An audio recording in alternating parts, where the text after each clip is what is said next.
The memories refuse to fade no matter how many years pass or how many times you try to bury them.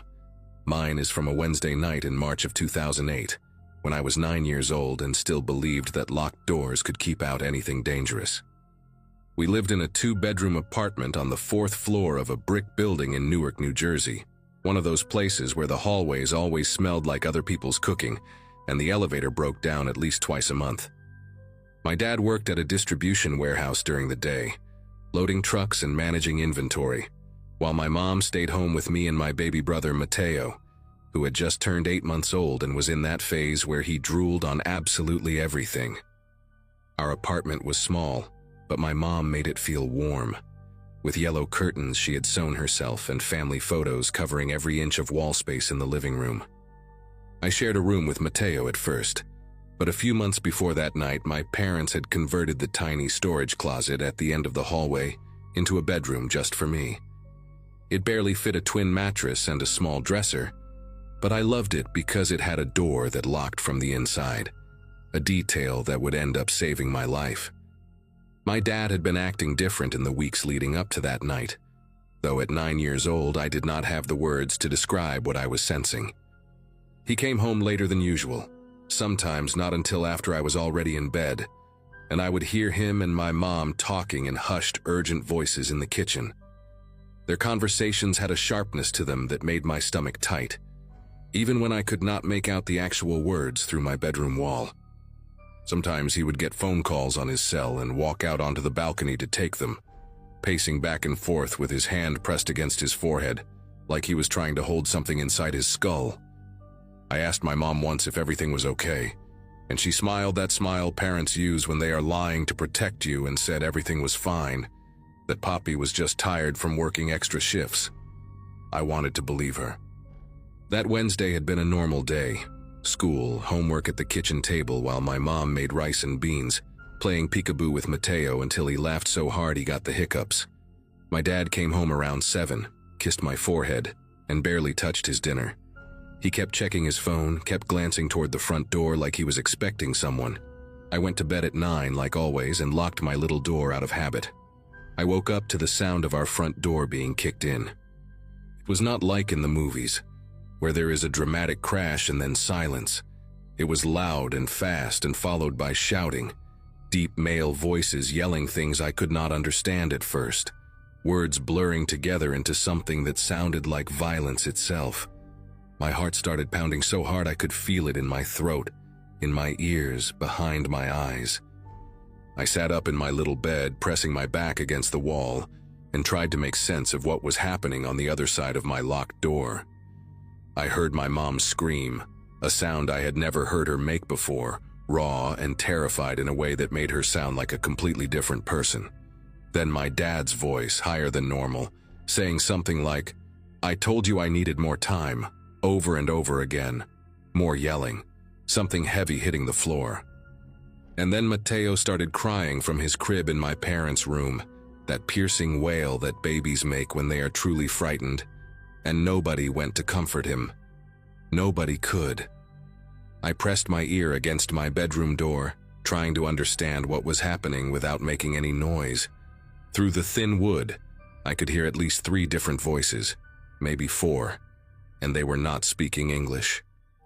They sounded Eastern European, maybe Russian or Ukrainian, with accents that turned their words into something harsh and guttural. One of them kept repeating a number, something like 40,000, and every time he said it, my dad would respond in this broken, pleading voice that did not sound like my father at all. I heard my mom crying, asking them not to hurt anyone, promising that they would get the money somehow. One of the men laughed at that, this short, cruel sound that seemed to suck all the air out of the apartment. I wanted to open my door and run to my parents to make sure they were okay, but my body would not move. It was like my muscles had turned to stone, like some ancient survival instinct had taken over, and was screaming at me to stay hidden, to stay silent, to not let them know I existed. So I stayed pressed against that door, barely breathing, while my whole world fell apart on the other side. The violence escalated in waves. I heard what sounded like furniture being overturned, glass breaking, my mother begging in Spanish mixed with English.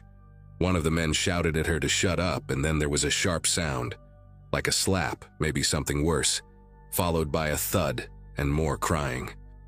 My dad started yelling then, really yelling, telling them to leave her alone, that she had nothing to do with this, that it was his debt and they should deal with him. Another impact, heavier this time, and my dad made this grunting noise that I still hear sometimes when I close my eyes. Mateo was screaming now, not just crying, but screaming in that way babies do when they sense real danger, and no one was going to him. I wanted so badly to help, to do something, but I was 9 years old, and there were grown men in my apartment hurting my parents, and I did not even have a phone to call for help. My room had no window. It used to be a storage closet, remember? So I could not climb out or signal to anyone. I was trapped in a box at the end of a hallway, listening to my family being terrorized, and all I could do was stay quiet and hope they forgot I existed. That hope shattered when I heard footsteps coming down the hallway toward my door. Heavy footsteps, slow and deliberate, like whoever was walking knew exactly where they were going. My mom started screaming again, different this time. She was screaming my name, telling me to hide, telling me not to open the door no matter what. Her voice cracked into something raw and desperate, and one of the other men must have done something to silence her because she went quiet in the middle of my name.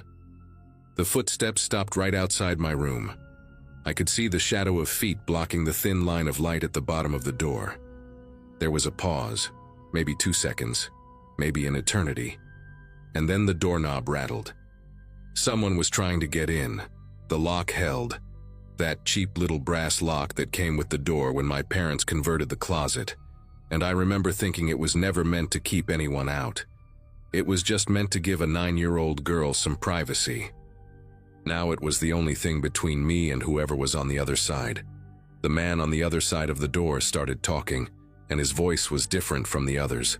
Lower, rougher, with a thickness to it that made every word sound like a threat. He spoke in accented English, slow and deliberate, asking who was in here. I did not answer. I could not answer. I had backed myself into the corner farthest from the door, wedged between my dresser and the wall, making myself as small as possible. He asked again, louder this time, and when I still did not respond, he switched to a different tone entirely. He started describing what he was going to do when he got inside. The things he said, I will not repeat them here, not even after all these years. They were things no child should ever hear, things that painted pictures in my mind I have spent my entire adult life trying to erase. He was enjoying himself. I could hear it in his voice, this sick pleasure he was taking in terrorizing whoever was hiding behind this flimsy door. He did not know I was 9. He did not know I was a little girl clutching her knees to her chest and trying not to cry loud enough for him to hear. Or maybe he did know, and that made it worse. Then he started kicking the door. The first kick made the whole frame shudder, and I watched the wood splinter slightly near the lock. The second kick was harder, and I heard the hinges groan in protest. I was crying now. I could not help it, these silent tears streaming down my face while I bit down on my own hand to keep from screaming. On the third kick, a crack appeared in the door itself, running diagonally from the lock toward the top corner. He was going to get in. The lock was not going to hold. I was going to die in this tiny room that used to make me feel so grown up and independent, and my parents were not going to be able to save me because they were being held down in the living room by men who wanted money my father apparently owed.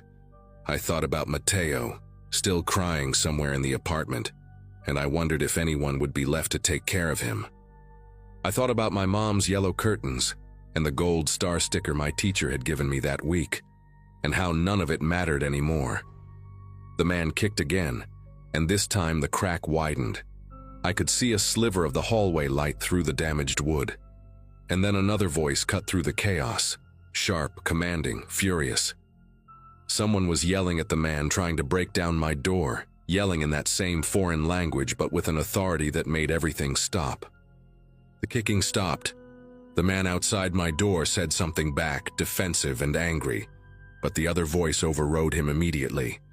I heard footsteps, multiple sets now, and then what sounded like a scuffle in the hallway just feet from where I was hiding. The commanding voice kept repeating something, and even though I did not understand the words, I understood the tone. He was telling the other man to back off. There was more arguing, voices overlapping, and then a single phrase in English that I will never forget as long as I live. The commanding voice said, clear as anything, "There are children here. We do not do this. We are not animals." The silence that followed lasted maybe 5 seconds, but it stretched out like hours in my memory. Then the footsteps retreated back down the hallway, away from my door, and I heard the men gathering in the living room again. I stayed in my corner, not moving, barely breathing, listening to what came next. The tone of the encounter had shifted entirely. The commanding voice, I think he must have been the leader, or at least someone with enough authority to control the others, was speaking to my father now, still angry but more controlled. He said something about this being a warning, about the next time being different, about 40,000 being pocket change compared to what they would take if my father did not pay. My dad's voice came back weak and shaky, promising he would get the money, promising he just needed 2 more weeks. There was a long pause, and then the leader said something I could not quite hear, followed by the sound of heavy footsteps moving toward the front door. They were leaving. I heard the broken front door scrape against the floor as they pulled it partially closed behind them, heard their footsteps echoing down the exterior hallway, heard the stairwell door slam shut. And then there was just the sound of my mother sobbing in the living room, my father groaning in pain, and Mateo still wailing from his crib. All the sounds of a family that had just been shattered into pieces I did not know how to put back together. I do not know how long I stayed in that corner before I finally unlocked my door. It could have been 5 minutes or 30. Time had stopped making sense the moment our front door was kicked in. When I finally stepped into the hallway, I saw my cracked bedroom door hanging crooked on its hinges, saw the gouge marks in the wood where that man had tried to break through. The living room looked like a tornado had torn through it. Our coffee table was overturned. One leg snapped clean off. The TV screen was shattered. My mom's yellow curtains had been ripped down from one side, hanging limp and defeated against the wall. My dad was sitting on the floor with his back against the couch, holding a dish towel to his face that was already soaked through with blood. His left eye was swollen shut and turning purple, and there was a gash above his eyebrow that probably needed stitches but would never get them because we were not going to the hospital. We were not going to the police. I understood that without anyone telling me, even at 9 years old. My mom was kneeling next to him, shaking so hard her teeth were chattering, trying to clean blood off his face while tears streamed down her own. I went to get Mateo from his crib because nobody else could. He was soaked in sweat, his little face red and blotchy from screaming for so long, and when I picked him up he clung to me like I was the only solid thing left in his world. Maybe I was. I carried him into the living room and sat down next to my parents, and the 4 of us just stayed there on the floor for what felt like hours. Nobody talked. There was nothing to say. Eventually, my dad looked at me with his one good eye and said he was sorry, his voice cracking on the word in a way I had never heard before.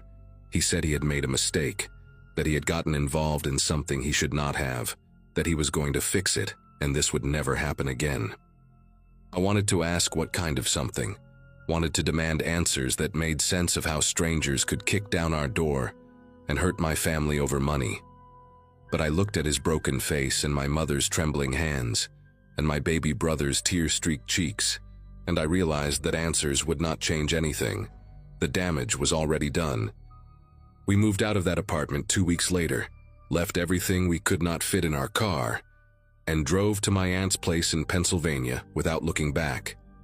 My dad never told me exactly what he had been involved in, and I stopped asking after a while. I pieced together fragments over the years, overheard conversations, slips of the tongue, the way certain topics made my parents go quiet and exchange looks loaded with things they would never say out loud. From what I gathered, he had been running some kind of side operation through his warehouse job, moving goods that were not supposed to be moved, skimming money from people who did not take kindly to being skimmed from. He thought he could get away with it long enough to pay off some debts we had, maybe get us into a better apartment, give us a better life. Instead, he nearly got us killed. We stayed with my aunt for almost a year before my parents found jobs, and we could afford our own place again. My dad worked 2 legitimate jobs after that, day shift and night shift, 7 days a week until the circles under his eyes became permanent. He paid back what he owed. I do not know how, and I do not want to know. And those men never came for us again. But the man he used to be, the one who made silly voices when he read me bedtime stories, never fully came back either. I am 26 now, and I still cannot sleep with my bedroom door unlocked. Every apartment I have ever lived in, the first thing I do is check the locks, test the doors, map out where I would hide if someone broke in. I flinch at loud noises. I panic when I hear footsteps in hallways late at night. For years I had nightmares about that cracked door, about the sliver of hallway light widening as the wood gave way, about what would have happened if that other man had not intervened. Sometimes I wonder about him, the one who stopped it. I wonder if he had children of his own, if that is why he drew the line where he did. I wonder if he ever thinks about the little girl he saved without even knowing her name. My therapist says I have made incredible progress, that I have built a life despite carrying this weight, and maybe she is right. But there are still nights when I wake up in the dark, heart pounding, convinced I can hear heavy footsteps coming down the hallway toward my door. And I lie there, barely breathing, 9 years old again, waiting for the kicking to start.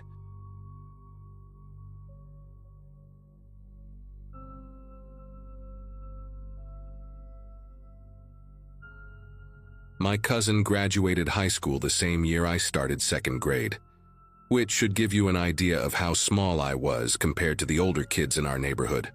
We lived in a suburb outside of Denver, one of those places where new developments kept popping up faster than families could fill them. There was this one section about 3 blocks from my house, a half-finished housing project that had stalled when the construction company ran out of money. The frames of houses stood like wooden skeletons, surrounded by dirt piles, abandoned equipment, and all sorts of debris that became our unofficial playground. My mom worked double shifts at the hospital back then, and my dad had moved to Seattle after the divorce, so I spent most of my summer days roaming around with whatever kids would let me tag along. I was small for my age, quiet, the kind of kid who laughed at jokes I did not understand just to feel included. That summer of 2008 changed something inside me permanently, and even now, almost 2 decades later, I still check twice before entering any enclosed space. The older kids in the neighborhood had a loose hierarchy that I never fully understood, but I knew enough to recognize that being invited to hang out with them was supposed to be an honor. There was this kid named Trent Holloway who lived at the end of Birchwood Lane. He was maybe 13 or 14, tall with a buzz cut and a chipped front tooth he claimed came from a fight, but probably happened falling off his bike. His younger brother Shane was 12, built like a refrigerator, always wearing the same faded Denver Broncos jersey regardless of the weather. A girl named Kelsey from 2 streets over hung around them constantly, freckled and mean in that casual way some kids perfect by middle school. There were others who drifted in and out, neighborhood kids whose names I barely remember now. But those 3 were the core group. They found me walking alone near the construction site that Wednesday morning, kicking rocks and pretending I had somewhere important to be. Trent called out to me, asked if I wanted to see something cool they found in the unfinished houses. I should have kept walking. I followed them through a gap in the chain-link fence that was supposed to keep people out of the construction site. The metal had been peeled back so many times by neighborhood kids that it curved permanently outward like a wound that refused to heal.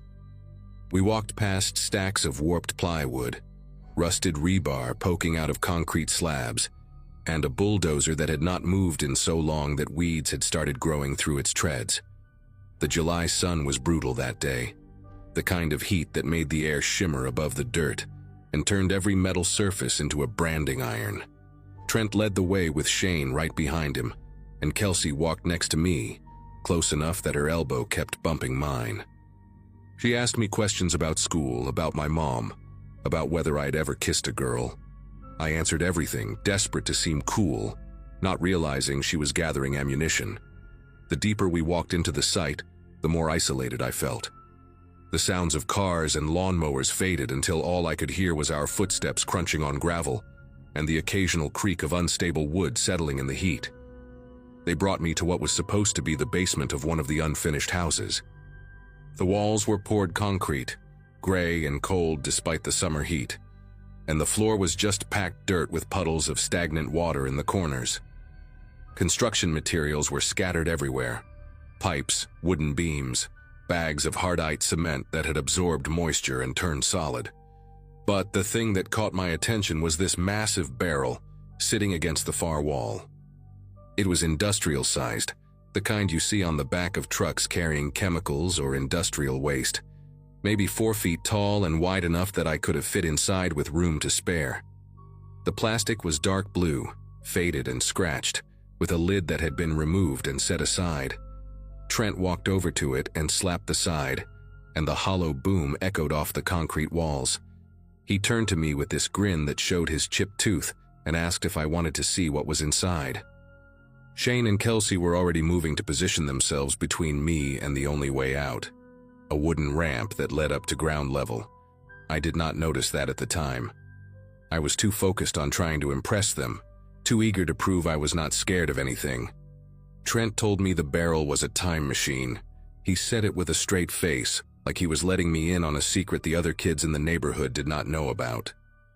If you climbed inside and closed your eyes, you could travel anywhere you wanted. That was the game.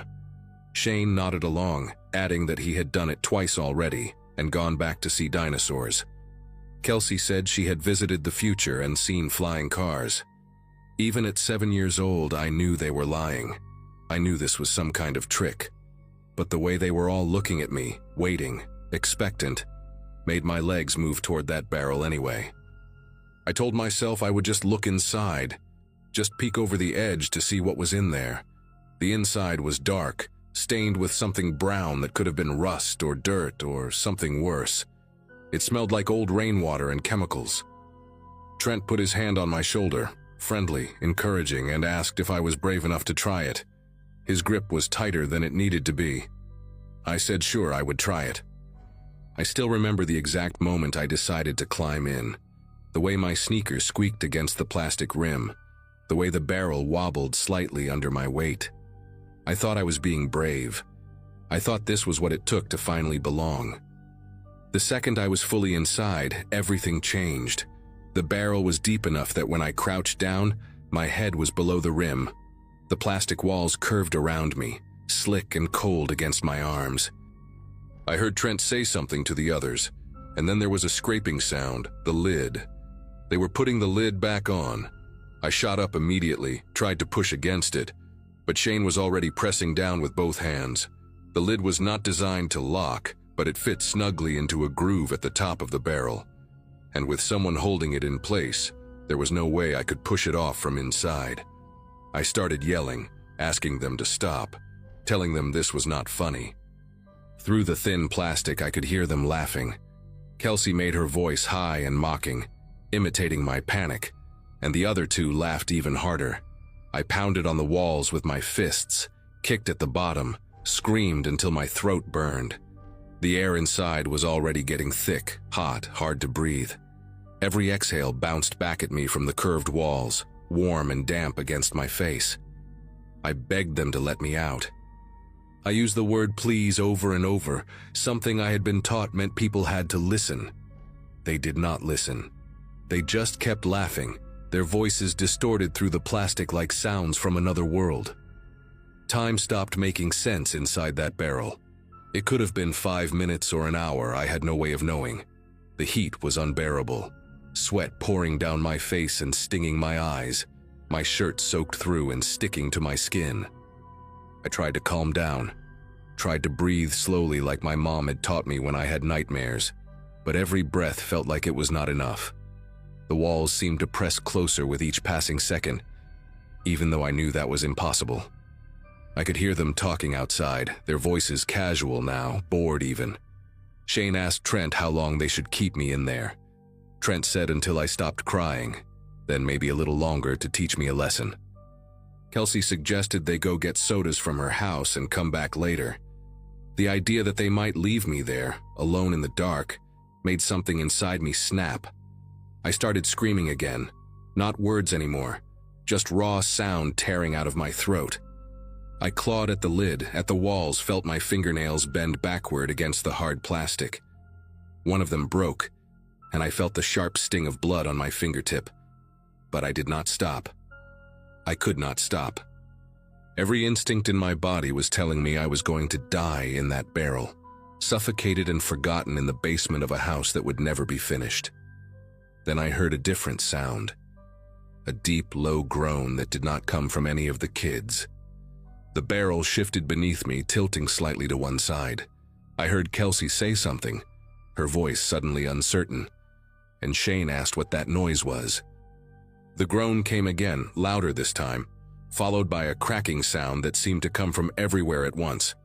I did not understand what was happening, but I felt the barrel move again, sliding a few inches across the dirt floor. Outside, Trent shouted something I could not make out, and then there was chaos. Footsteps running, voices overlapping, another crack that sounded like wood splitting. The barrel tipped further, and I braced myself against the curved walls, my heart pounding so hard. I could feel it in my teeth. Something was wrong with the structure above us. Later, I would learn that the wooden supports holding up the floor of the house above the basement had been rotting for months, weakened by rain and neglect. The weight of the construction materials stored up there, the pipes, the bags of cement, the leftover lumber, had finally become too much. The floor was collapsing, and I was trapped directly underneath it. The first piece of debris hit the barrel like a hammer. A wooden beam, maybe, or a chunk of concrete. I never found out exactly what it was. The impact dented the plastic inward, pressing against my shoulder hard enough to leave a bruise that would last for weeks. I screamed, but the sound was swallowed by the noise of the collapse, cracking, crashing, the thunder of heavy objects falling. The barrel rolled, and suddenly I was tumbling inside it, my head slamming against the walls, my elbows and knees scraping against the rough plastic. Dust poured in through the seam where the lid met the rim, filling my mouth and nose, making me choke. I curled into a ball, made myself as small as possible, and prayed to a God I had only heard about in Sunday school. The world outside was ending, or at least it sounded that way. I felt something massive land on top of the barrel, pressing the lid down so hard that the plastic groaned under the strain. For one terrible moment, I was certain the whole thing would crush inward and flatten me like an insect. But the barrel held. It was industrial grade, built to survive being dropped off trucks and dragged across warehouse floors. That cheap, ugly blue plastic container became the only thing standing between me and a ton of falling rubble. When the noise finally stopped, the silence was almost worse. I could not move. The barrel was wedged at an angle, pinned in place by whatever had landed on top of it, and the space inside had shrunk, the dented walls pressing against me from multiple directions. I could feel blood trickling down my forehead, warm and sticky, mixing with the sweat and dust on my face. My left arm was twisted under my body, throbbing with a pain that told me something was probably broken. I tried to call for help, but my voice came out as a whisper, my throat too raw from screaming. I did not know if the other kids were still there. I did not know if anyone would ever find me. The air was thick with dust, and every breath felt like inhaling sandpaper. I lay there in the darkness, listening to the settling sounds of debris shifting above me, and I made myself a promise. If I got out of this alive, I would never let anyone trap me anywhere ever again. I would never be small and quiet and desperate to belong. I would become someone who could not be pushed into barrels and forgotten. It was a childish promise, the kind you make when you think you are about to die, but I meant every word of it. I do not know how long I was in there after the collapse. It felt like hours, but it was probably closer to 20 or 30 minutes. What saved me was a man named Harold Finch, a retired electrician who lived on the other side of the construction site. He had been walking his dog when he heard the crash. And unlike most people who would have just called the authorities and waited, Harold grabbed a flashlight from his garage and went to investigate. I learned all of this later, of course. In the moment, all I knew was that suddenly there was a voice calling out, asking if anyone was there. I tried to answer, tried to yell, but all that came out was a weak croak. It was enough. Harold heard me. He started pulling debris away, piece by piece, working carefully so nothing else would shift and collapse further. I could hear him grunting with effort, cursing under his breath, calling out to me every few seconds to keep talking so he could follow the sound. When he finally pulled the lid off that barrel and I saw his face, weathered, covered in dust, eyes wide with shock, I burst into tears. He lifted me out like I weighed nothing, cradled me against his chest, and carried me up the wooden ramp and out into the sunlight. The brightness hurt my eyes after so long in the dark. I remember thinking that the sky had never looked so blue, so impossibly endless after being trapped in that tiny curved space. The ambulance came, and then the police. My mom arrived still wearing her hospital scrubs, mascara running down her face, trembling so hard she could barely hold me. I had a fractured wrist, a concussion, and cuts that needed stitches across my forehead and both hands. The doctors said I was lucky. If the barrel had been positioned a few feet in either direction, if it had not been industrial grade, if Harold Finch had decided to just call 911 and wait instead of going in himself, I would have been crushed. Trent, Shane, and Kelsey had run the moment the structure started groaning. They told their parents they had been playing in Kelsey's backyard all morning, and for a few days, it looked like they might get away with it. But Harold had seen them fleeing the site, and I eventually told the police everything. There were meetings with lawyers, tearful apologies from parents who could not believe their children would do something like that, promises that it would never happen again. The Holloways moved away before the summer ended. I heard later that Trent got sent to some kind of behavioral program in another state. Kelsey's family stayed, but she never looked at me again, not once, like I had become invisible the moment I stopped being useful to torment. I did not care. I was alive, and that was the only thing that mattered. It has been almost 20 years since that day, and I wish I could tell you the memory has faded into something manageable, something I can look back on without feeling my chest tighten. But trauma does not work that way, at least not for me. I still cannot use elevators without my heart rate spiking. I avoid MRI machines, phone booths, any space where the walls feel too close. A few years ago, my girlfriend at the time suggested we try one of those escape room experiences for her birthday, and I had to leave the waiting area before we even started.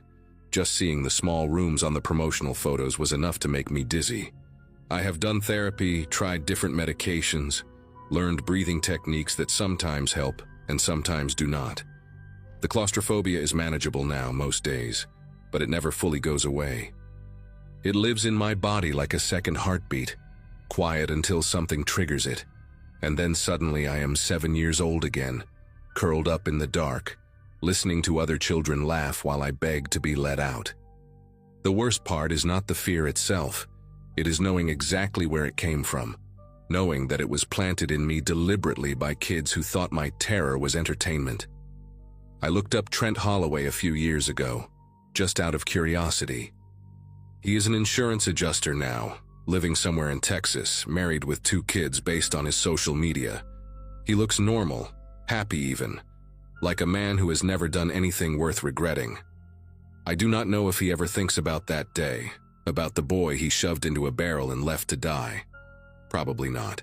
People have a remarkable ability to forget the harm they cause when they are young, to file it away as just kids being kids. But I remember. I remember the sound of the lid scraping into place, the echo of my own screams bouncing off plastic walls, the weight of the world collapsing on top of me. I remember Harold Finch's face when he pulled me out, the way he kept saying, "It is okay. You are okay, son," even though we both knew nothing about that situation was okay. I sent Harold a card every Christmas until he passed away 6 years ago.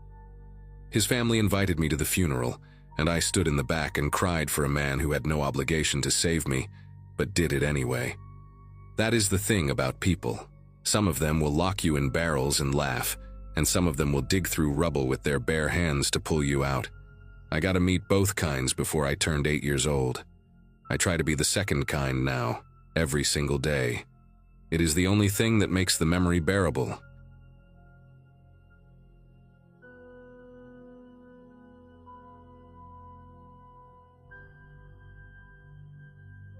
My mom still apologizes for that Saturday in March of 2015, even though I keep telling her it was not her fault. I had just turned 10 a few weeks before, and we lived in this small 2-bedroom house on Crescent Lane in a quiet neighborhood outside of Portland, Oregon. My parents had divorced when I was 6, so it was just me and Mom most of the time. She worked as a nurse at a clinic downtown, and that particular weekend she was supposed to be off. Our neighbor's daughter, a college girl named Heather, usually watched me whenever Mom had to leave, but Heather had called that morning saying she caught some stomach bug and could barely get out of bed. Mom tried 3 other people, but nobody was available on such short notice. I remember her pacing the kitchen, phone pressed to her ear, looking more stressed than I had ever seen her. The emergency was my grandmother. She had fallen in her apartment across town, and the building manager found her on the bathroom floor, conscious but unable to get up. Mom explained everything to me in that serious voice she used when she needed me to understand something important. She said she would be gone for 1 hour, maybe less, and that I should not open the door for anyone, not answer the phone unless it was her number on the caller ID, and stay inside no matter what. She made me repeat the rules back to her twice. I was a responsible kid, always had been, and I think she trusted me more than most parents would trust a 10-year-old. She kissed my forehead, grabbed her keys, and backed out of the driveway in her old blue Subaru. I watched through the front window until the car disappeared around the corner, and then I was alone. The house felt different immediately, bigger somehow, like the walls had stretched outward the moment she left. I decided to watch cartoons to pass the time.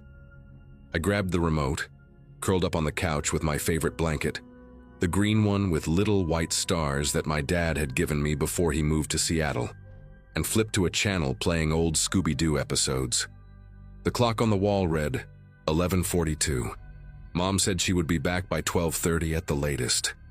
I remember doing the math in my head, thinking that was only 48 minutes away, not even a full hour of cartoons. The sun was bright outside, streaming through the curtains, and everything felt normal. Our cat, a fat orange tabby named Pumpkin, jumped onto the couch and curled up against my legs. I scratched behind his ears and focused on the screen, where Shaggy and Scooby were running from a guy in a monster costume. I must have been watching for about 15 minutes when the first knock came. It was soft, almost polite. 3 gentle taps on the front door. Pumpkin lifted his head, ears rotating toward the sound like little satellite dishes.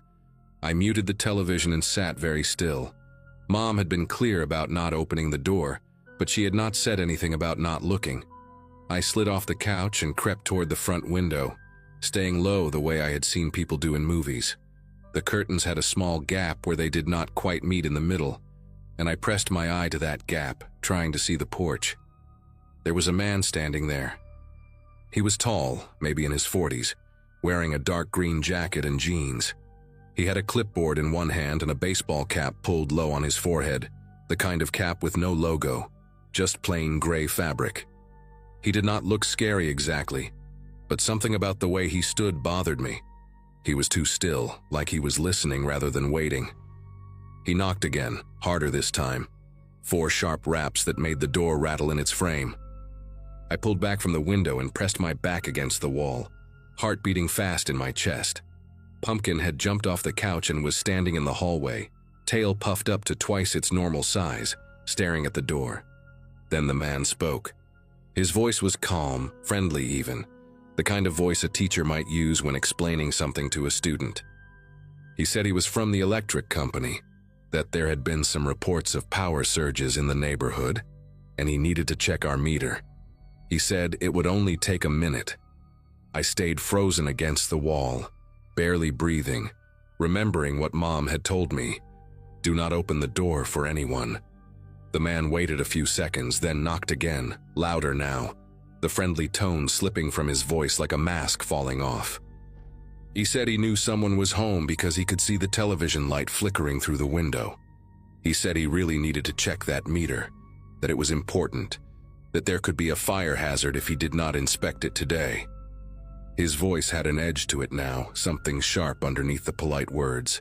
I wanted to yell that my mom would be home any second, but my throat felt like it had closed up completely.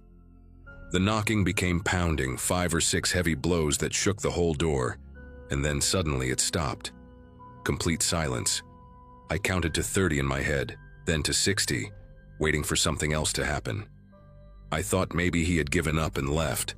I was about to peek through the curtain gap again when I heard footsteps, but they were not going away from the house, they were going around it. The footsteps crunched on the gravel path that ran along the side of our house, the path that led to the backyard, to the back door. My bedroom was at the back of the house, and so was the kitchen, and the back door had this old lock that Mom always complained about, saying she needed to get it replaced because it was flimsy and loose. I heard the footsteps stop. Then I heard the back doorknob rattle, a sharp metallic sound that echoed through the quiet house. Pumpkin hissed, actually hissed, something I had never heard him do in the 4 years we had owned him. The rattling stopped for a moment, and I let myself hope that the lock had held, that he would go away now. That hope died when I heard a heavy thud against the back door, then another, then a third one that made the whole frame groan. He was throwing his shoulder against it, trying to break it down. I ran. I did not think about it, did not plan it. My legs just moved on their own. I sprinted down the hallway to my bedroom and dove into my closet, pulling the door shut behind me and burying myself under a pile of dirty laundry and old stuffed animals. The closet smelled like dust and the strawberry shampoo from my unwashed clothes, and I pressed both hands over my mouth to keep from making any sound. Through the thin walls, I heard a loud crack, the unmistakable sound of wood splintering, and then a heavy thump as the back door swung open and hit the kitchen wall. He was inside. I heard his boots on the linoleum, slow and deliberate, not rushing at all, like he had all the time in the world. I heard him open a cabinet, then another, the hinges squeaking in that familiar way I had heard 1,000 times when Mom made dinner. Then came a sound that made my whole body go cold. A long metallic scrape, the sound of something being dragged across the counter. I knew exactly what that sound was because I had heard it every time Mom pulled a knife from the wooden block next to the stove. He had taken a knife from our kitchen. The footsteps left the linoleum and moved onto carpet, which meant he was in the living room now. I heard him pause, probably looking around, and then the footsteps resumed, heading down the hallway toward the bedrooms. Toward me. I squeezed my eyes shut so tight that colors exploded behind my eyelids, and I prayed harder than I had ever prayed in my entire life. The footsteps stopped right outside my bedroom door. I could hear him breathing, heavy and slow, and I could see his shadow through the crack at the bottom of the closet door, a dark shape blocking the light from the hallway. The bedroom door creaked open. I heard him step inside, heard the floorboard by my dresser groan under his weight, the same floorboard that always woke Mom up when she came to check on me at night. He was maybe 10 feet away from where I was hiding, separated only by a closet door and a pile of laundry. I bit down on my own hand to keep from screaming, tasted blood on my tongue, and waited for the closet door to open. Then a car door slammed outside. The sound was distant but unmistakable, and I heard the man freeze, his breathing stopping for a second. Another sound followed, the beep of a car being locked, and then footsteps on the front porch, quick and hurried. Mom. She was back early. I heard her keys jangling as she searched for the right one, and the man in my room moved fast, his boots thumping against the carpet as he left, heading back down the hallway toward the kitchen. I heard the back door bang against the wall again as he ran through it, heard his footsteps pounding across the backyard, getting fainter and fainter until they disappeared completely.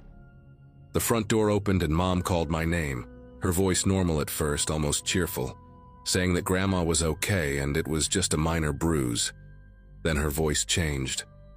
She had seen something, maybe the back door hanging open or the mess in the kitchen, and she screamed my name in a way I had never heard before, pure terror and desperation. I burst out of the closet and ran to her, crashing into her arms so hard that we both almost fell over, and I started crying. These huge, ugly sobs that I could not control no matter how hard I tried. Mom held me tight and kept asking what happened, but I could barely get the words out between sobs. She walked through the house with me clinging to her side, and I watched her face go pale as she took in the details. The back door was hanging off one hinge, the frame cracked and splintered where the lock had given way.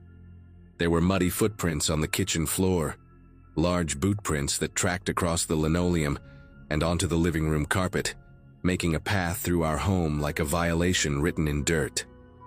The wooden knife block on the counter had an empty slot where the biggest knife should have been, the 8-inch chef knife that Mom used to cut vegetables for dinner. She checked the living room window and found it unlocked. The latch turned to the open position, which meant he had planned an alternate escape route before he even broke in. That detail scared her more than anything else, she told me later. It meant he had thought this through, had walked around our house and tested the windows, had made a plan. The police arrived within 15 minutes of Mom calling them. 2 officers, a man and a woman, both of them taking notes while I sat on the couch wrapped in my green blanket with pumpkin pressed against my chest. I told them everything I could remember: the dark green jacket, the gray baseball cap with no logo, the clipboard he had been holding, the way his voice changed from friendly to threatening. They took photographs of the footprints, dusted the doorknobs and window latch for fingerprints, and bagged the broken pieces of the door frame as evidence. One of the officers told Mom that there had been 2 other break-ins in neighborhoods nearby over the past month. Same method: someone posing as a utility worker and targeting houses during the day when most people were at work. They never caught him. Months went by, then years, and they never found out who he was or where he went. The detective assigned to our case called a few times in the beginning. Then the calls became less frequent. Then they stopped altogether. The file is probably sitting in a box somewhere, unsolved, just another statistic. We moved out of that house 3 weeks later. Mom found an apartment in a bigger complex with security cameras and a doorman, and she had a deadbolt installed that was so heavy it took both hands to turn. She also signed me up for self-defense classes and bought a baseball bat that she kept beside her bed for years. I am 20 now, a junior in college studying psychology, and I still check every lock twice before I go to sleep. I still look through the peephole whenever someone knocks, even if I am expecting a package. And sometimes, when the house gets too quiet, I hear those slow, deliberate footsteps on linoleum, and I feel that knife-shaped absence in my chest, that empty slot where safety used to be. We never found out what he wanted, whether it was robbery or something worse, and maybe that is the part that still haunts me most. Not knowing. The not knowing is its own kind of scar, the kind that never fully heals, just fades enough that you can pretend it is not there until something reminds you. A knock on the door, a stranger in a cap, the sound of boots on a hard floor. Then it all comes back fresh as the day it happened, and I am 10 years old again, hiding in a closet, biting my hand to keep from screaming.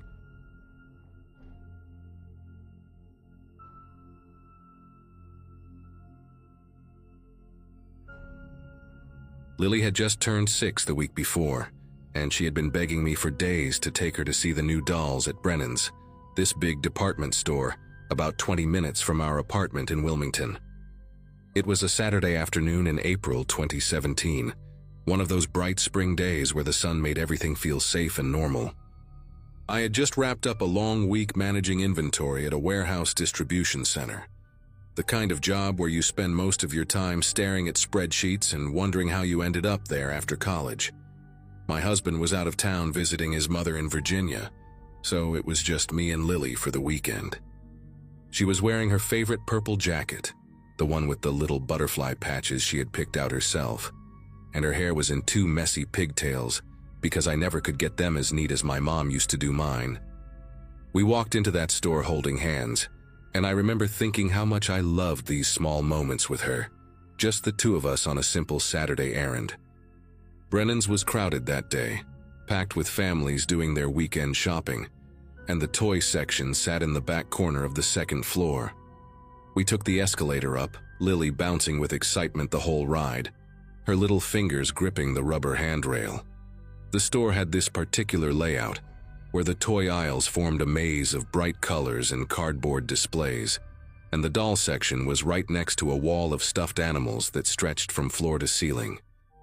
I parked our cart at the end of the aisle and told Lily she could walk ahead to look at the dolls while I checked my phone for a message from my husband. She skipped forward maybe 10 feet, still completely within my sight, her purple jacket like a beacon among the pastel packaging. I glanced down at my phone for what felt like 3 seconds, maybe 5 at most. When I looked up, a woman I had never seen before had her hand wrapped around my daughter's wrist and was pulling her toward the opposite end of the aisle. The woman was maybe in her late 40s, with short auburn hair that looked freshly dyed and a beige cardigan over a floral blouse.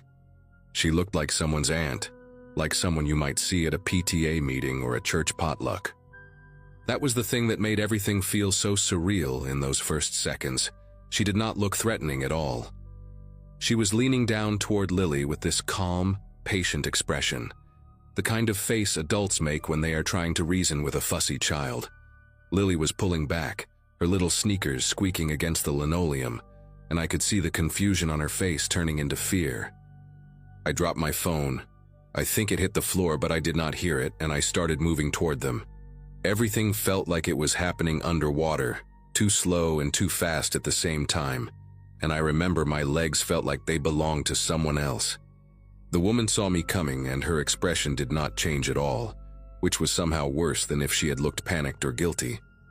She tightened her grip on Lily's wrist and started walking faster, saying something to my daughter in this low, even voice. I was close enough now to hear the words, and they made my whole body go cold. She was saying, "Come on, sweetie, your mom is waiting for us by the car. Do not make a scene, okay? Do not make a scene."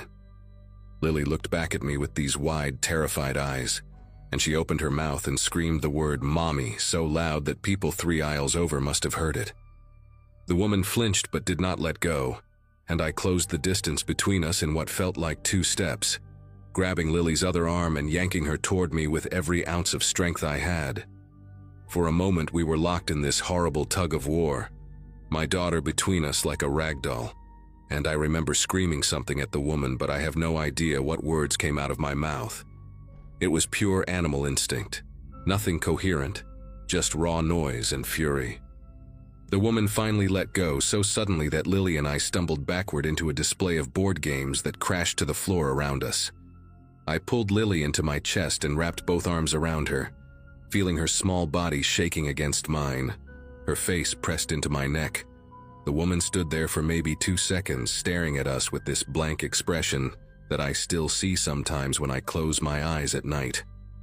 Then she turned and walked quickly toward the back of the store, not running but moving with purpose, like she had somewhere specific to be. A store employee appeared at the end of the aisle, a young guy with a red vest and a confused look on his face, asking if everything was okay. I could barely get the words out.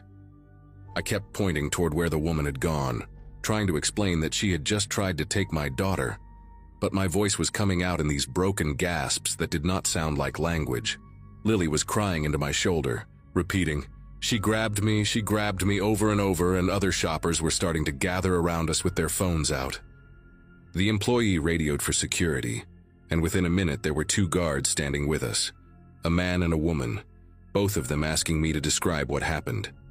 I gave them every detail I could remember about the woman, her hair color, her cardigan, the floral pattern on her blouse, her calm voice that still echoed in my head. The female guard asked me to come with her to the security office on the 1st floor, and I carried Lily the whole way because I could not stand to let her walk beside me, could not risk having even a foot of distance between us.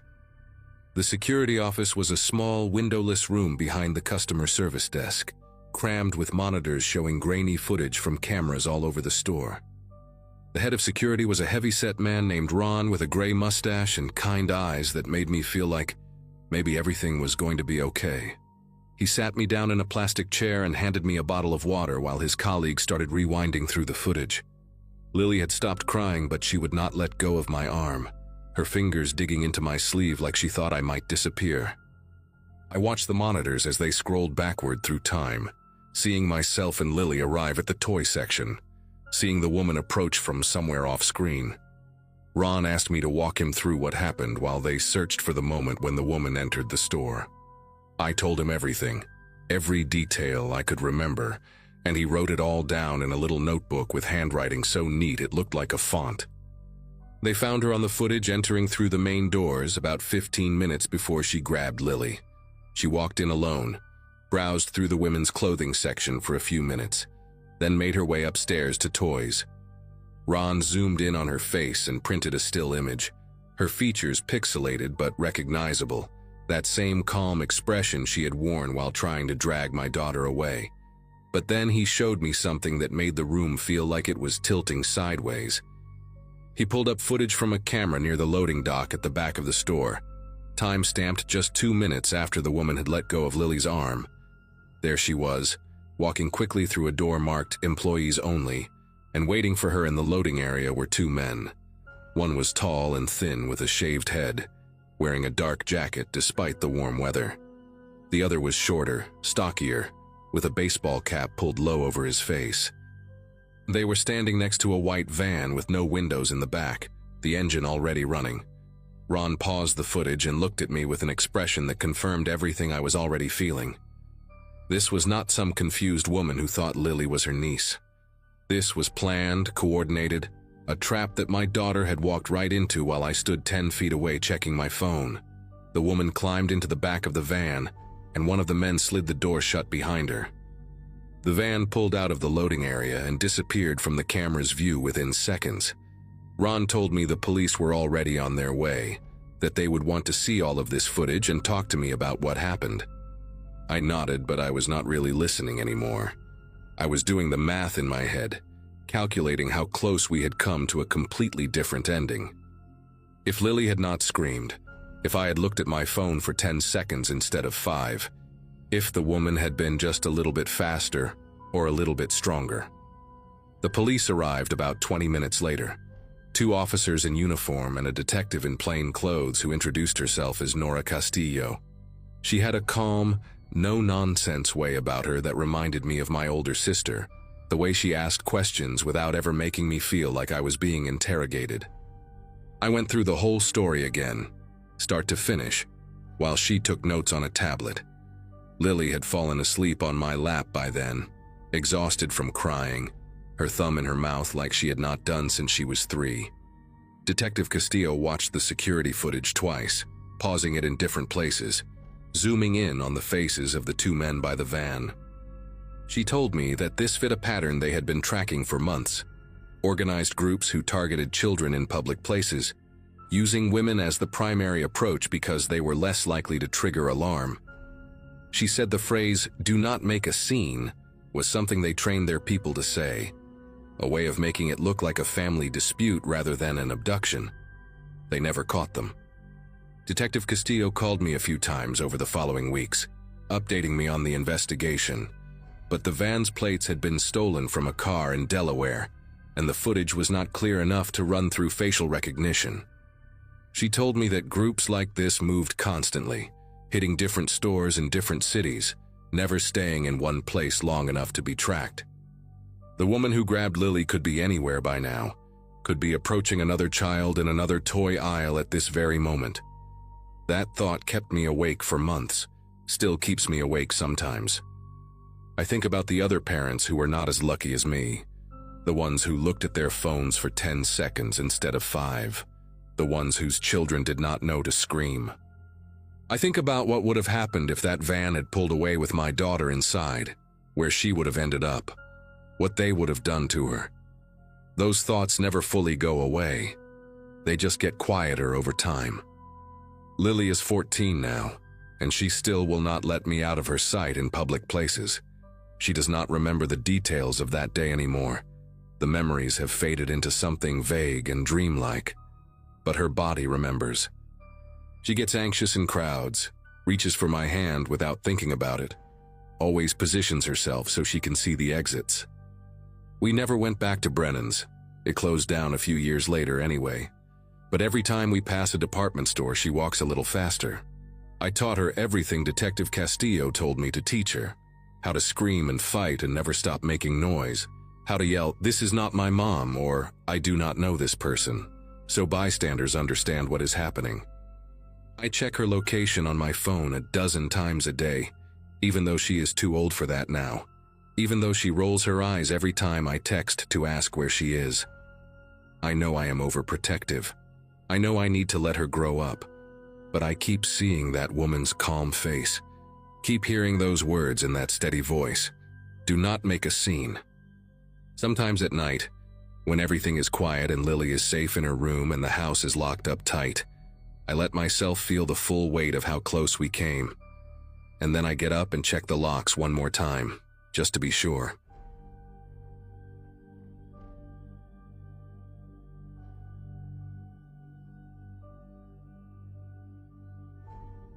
Every Friday afternoon, right after the school bus dropped me off, my mom would already have my overnight bag packed and waiting by the front door.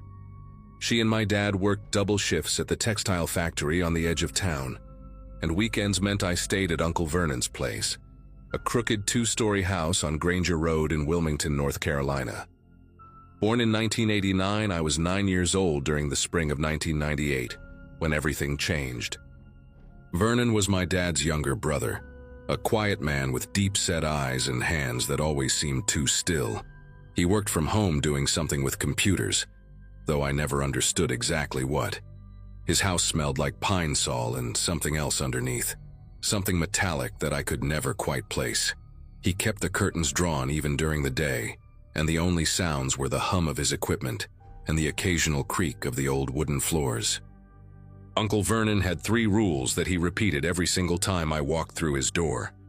First, I could eat anything in the fridge except the items on the bottom shelf. Second, bedtime was 9 o'clock sharp, no exceptions. Third, and he always said this one slower, leaning down to meet my eyes, I was never under any circumstances to open the basement door. He told me the stairs were rotted through and dangerous, that he kept old electrical equipment down there that could hurt me. The door itself was nothing special, just a plain white door at the end of the hallway near the kitchen. But it had 3 heavy-duty locks on it. Deadbolts, the kind you see on front doors of apartments in bad neighborhoods. Even at 9 years old, I remember thinking that was strange. You do not put 3 deadbolts on a door just to protect a kid from falling down some stairs. But I was a quiet child, obedient to a fault, and Uncle Vernon was always kind to me in his distant way. He let me watch cartoons, made me grilled cheese sandwiches, and never raised his voice. So I followed his rules without question, and I never touched that door. That particular weekend started like any other. My dad dropped me off around 6 in the evening, gave me a quick hug through the car window, and drove off with a tired wave. Uncle Vernon stood on the porch wearing his usual outfit, khaki pants, a faded blue button-down shirt, and those thick glasses that made his eyes look smaller than they were. He smiled when he saw me, but his smiles never quite reached his eyes. They were more like a reflex, something he had learned to do rather than something he felt. We ate dinner together in the kitchen, microwaved lasagna and a glass of milk, while he asked me about school in that flat, distracted way of his. I told him about my spelling test and the new kid in class named Oliver who ate glue. Vernon nodded at all the right moments, but I could tell his mind was somewhere else. He kept glancing at his watch, then toward the hallway where the basement door waited in shadow. After dinner, I settled into my usual spot on the living room couch with a blanket and the remote control. Vernon had basic cable, which meant I could watch Cartoon Network until 9 o'clock. He disappeared into his office down the hall, a small room packed with computer towers and tangled wires, and I heard the familiar click of his door closing. That was normal. He always worked at night, typing away at something I was never allowed to see. Around 8:30, I heard his office door open, followed by his footsteps moving through the house. But instead of coming to check on me, the footsteps went the other direction, toward the kitchen, toward the basement. I heard the metallic scrape of locks being turned, one after another. Then the creak of a door opening. Then footsteps descending stairs that were supposedly too dangerous for anyone to use. I turned the volume up on the television and pretended I had not noticed. That was what good boys did. They minded their own business and followed the rules. 9 o'clock came and Vernon reappeared from somewhere in the back of the house, his face calm and expressionless as always. He told me it was bedtime, and I did not argue. The guest room was on the second floor, a small space with yellow wallpaper and a twin bed that squeaked every time I moved. There was a window that looked out onto the backyard, but Vernon kept it locked and covered with thick curtains. He tucked me in the way he always did, mechanical, efficient, like he was following instructions from a manual. He said goodnight, turned off the lamp, and closed the door behind him. I lay there in the dark, listening to the old house settle around me. The pipes groaned, the walls creaked, and somewhere beneath me, through the floorboards and the ceiling of the first floor and whatever lay below that, I heard something else. A sound so faint I almost convinced myself I had imagined it. A voice, muffled, distant, but unmistakably human. Someone was crying. I pulled the blanket up to my chin and squeezed my eyes shut. It is just the pipes, I told myself. Old houses make weird noises. That is what my dad always said when our own house creaked at night. But the sound continued, rising and falling in a rhythm that pipes do not make.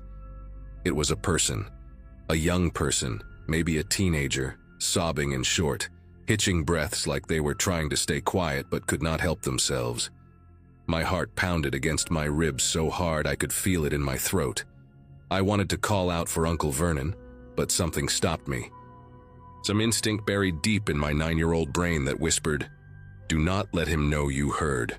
I do not know how long I lay there, rigid under the covers, listening to that awful sound. It could have been minutes. It could have been an hour. Eventually, the crying stopped. The house went silent. And somehow, despite everything, I fell into a thin, restless sleep, filled with dreams I could not remember when I woke. A noise jolted me awake sometime in the middle of the night. The room was pitch black, and for a moment I could not remember where I was. Then it came back to me. Uncle Vernon's house, the guest room, the crying from below. I held my breath and listened. Footsteps. Heavy, deliberate footsteps on the first floor, directly beneath my room. Then a different sound, something being dragged across the hardwood. It was a scraping, stuttering noise, like something heavy and unwilling being pulled along the floor. I heard the basement door creak open. I heard Uncle Vernon's voice, low and calm, saying words I could not make out. And then I heard another voice, a younger voice, male, pleading in broken, desperate tones. The words were muffled through the floor, but the terror in them was unmistakable. "Please, and stop, and I want to go home." My whole body went cold. I was 9 years old and I did not fully understand what I was hearing, but I knew in some primal animal way that something very bad was happening in this house. I should have stayed in bed. I should have pulled the covers over my head and waited for morning. That is what I tell myself now, decades later, when the memories come back in the middle of the night. But I was a child, and children are curious even when they are afraid, maybe especially when they are afraid. I slipped out from under the blanket and crept toward the bedroom door, my bare feet silent on the cold wooden floor. The door was old and heavy, and I opened it just a crack, just enough to see the staircase leading down to the first floor. The hallway below was dim, lit only by a faint glow coming from the direction of the kitchen. I could hear Uncle Vernon's voice more clearly now, that same calm, measured tone he used when he told me the rules. And I could hear the other voice too, the young one, no longer pleading but whimpering softly like an injured animal. Every instinct screamed at me to go back to bed, but my feet carried me forward anyway. I crept down the stairs one at a time, my hand gripping the railing so tight my knuckles ached. At the bottom of the stairs, I pressed myself against the wall and peered around the corner toward the kitchen. The basement door stood wide open, spilling a sickly yellow light into the hallway. And there was Uncle Vernon, his back to me, dragging something, someone, through that forbidden doorway. The teenager was maybe 15 or 16, with shaggy brown hair matted with sweat and dirt. His wrists were bound behind his back with gray duct tape, and there was more tape wrapped around his mouth, muffling his cries into pathetic nasal moans. His eyes were wide and red-rimmed, tears cutting tracks through the grime on his cheeks. He was wearing a torn green jacket and jeans that were filthy, like he had been wearing them for days, maybe weeks. Vernon pulled him by the collar with one hand, completely unbothered by the boy's thrashing, like he was hauling a bag of garbage to the curb. I stood there, unable to move, unable to breathe, watching my uncle drag a bound and beaten teenager into the basement like it was the most ordinary thing in the world. Then Vernon stopped. His head tilted slightly, like a dog hearing a distant whistle. He turned around slowly, and his eyes found me standing at the bottom of the stairs in my pajamas. For a long moment, neither of us moved. The teenager on the ground went still too, his muffled cries cutting off abruptly as he followed Vernon's gaze and saw me. His eyes locked onto mine, and I saw something in them that I will never forget. A desperate, flickering hope, like he thought maybe I could save him. Then Vernon smiled. It was not the mechanical smile I was used to. This one was different. Warmer, almost. Like he was genuinely pleased to see me. He released the teenager's collar and straightened up, brushing off his hands on his khaki pants. "Hey, buddy," he said in that same calm voice. "Go back to bed. You did not see anything." He said it like he was reminding me to brush my teeth. Casual, friendly, like we were having a perfectly normal conversation in the middle of a perfectly normal night. I ran. I do not remember making the decision to run. My body just moved on its own, turning and scrambling back up the stairs on all fours like a frightened animal. I heard Vernon call after me, still calm, still friendly. "It is okay, buddy. Everything is okay. Just go back to sleep." I did not stop. I burst into the guest room and dove under the covers, pulling the blanket over my head and curling into the tightest ball I could manage. My chest heaved. My whole body trembled. I squeezed my eyes shut and pressed my palms over my ears, trying to block out the world, trying to pretend I was somewhere else, anywhere else. I heard footsteps on the stairs. Slow, unhurried. Then they stopped outside my door. The handle turned. The door creaked open. I felt Vernon's presence in the room, standing there in the darkness, watching me. Neither of us spoke. After what felt like an eternity, the door clicked shut again. The footsteps retreated down the stairs. And I lay there, shaking, until the first gray light of dawn crept through the curtains. When morning came, Vernon acted like nothing had happened. He made me scrambled eggs and toast, humming softly to himself while he cooked.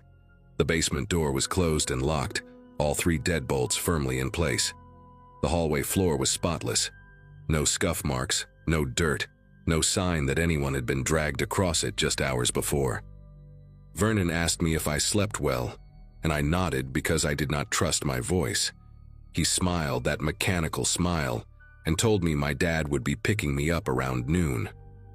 I sat at the kitchen table and ate my eggs in silence, my eyes fixed on my plate, terrified to look anywhere else. The house smelled like pine sol again, stronger than usual, like Vernon had been cleaning all night. When my dad arrived, I ran to the car without looking back. I climbed into the back seat and stared out the window as we drove away, watching Uncle Vernon wave from the porch, his hand moving slowly back and forth like a metronome. I never told my parents what I saw. I was 9 years old, and I did not have the words. And part of me, a bigger part than I want to admit, was afraid that if I said anything, Vernon would know. Vernon would find out. Vernon would come for me. After that weekend, I refused to go back to Uncle Vernon's house. I threw tantrums, faked sickness, did everything a 9-year-old could do to avoid being left there again. My parents thought I was just being difficult, going through a phase, my mom called it. They tried to force the issue a few times, but I screamed and cried so hard that eventually they gave up and found a neighbor lady to watch me instead. Vernon came to our house for Thanksgiving that year, and I locked myself in my room and refused to come out until he left. My dad was furious with me, said I was being disrespectful to family. I took the punishment, no television for a week, without complaint. It was worth it. Anything was worth it to never be alone with Vernon again. Over the years, I saw him less and less. He moved away when I was 12, somewhere out west, and the family lost touch. I grew up, went to college, got a job, built a life. I buried that night so deep I almost convinced myself it had been a nightmare. Almost. Then, 15 years later, I saw his face on the evening news. Vernon Caldwell, 53 years old, arrested in Albuquerque, New Mexico for the kidnapping and imprisonment of 2 teenage boys. The police had found them in a soundproofed room beneath his garage, malnourished and terrified, but alive. The news anchor said Vernon had been linked to at least 4 other missing persons cases across 3 states, dating back over 2 decades. They showed his mugshot, older now, grayer, but with those same deep-set eyes and that same flat expression. I sat on my couch and stared at the screen, and suddenly I was 9 years old again, standing at the bottom of those stairs, watching my uncle drag a bound teenager into the darkness. I thought about the boy in the green jacket, the one whose eyes had begged me for help. I never found out what happened to him. I looked through every article, every court document I could find, but his name was never mentioned. Maybe he escaped. Maybe Vernon let him go. Or maybe he is still down there somewhere, in a basement I never had the courage to report, buried beneath a house that was torn down years ago. I will never know. And I think that is the part that haunts me most. Not what I saw, but what I did not do. I was just a kid. I know that. But some nights when the house is quiet and the memories come flooding back, I still hear that muffled crying through the floorboards. And I wonder if things might have been different, if I had just found the words to speak.